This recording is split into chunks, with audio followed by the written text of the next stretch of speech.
Personal आपण केमी निजर सेल्फ मेकअप जो करुँच आईब्रो गोटाए सेड्रे आप आईब्रो डिफाइन करेंगे काजल करेंगे एंड लिप लाइनर करेंगे। ये है स्विस ब्यूटी बहुत सुंदर आई शेडो पैलेट टाइप ठीक है। देखो ये चारिटा भेराइटी टाइप रोचे एंड वैक्स रोचे 1 2 3 4टा रोचे ठीक अच्छे। ए गोटे छोटिया स्पूलीटे भी सी देखिए देखिए तो ये स्पूली कौन करेंगे ना ये मिररटे भी देती ओके। तो जेहेतु मोर आईब्रो देखो बहुत पतला अच्छी ना तो या मुझे कौन करी ना डिफाइन आईब्रो डिफाइनर सहित मुझे आईब्रो पेंसिल यूज करेनि कदापि यूज करेनि गोटे मैंने आई शेडो पैलेट ही आईब्रो बनाई आई शेडो कर दिए एंड से लिप लाइनर वगैरह सब किसी भी तो केमी मुझे से आप सहित देखो देखो मत पूरा ब्लैक भल लगे से ब्राउन नौचे देखिए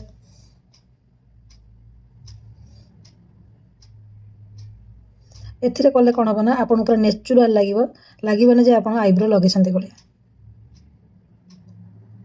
देखो एपट आईब्रो डिफरेंट जापारे देखो केते पिगमेंट रहा देन तापर ताको लॉन्ग स्टे करने आप से वैक्स देछि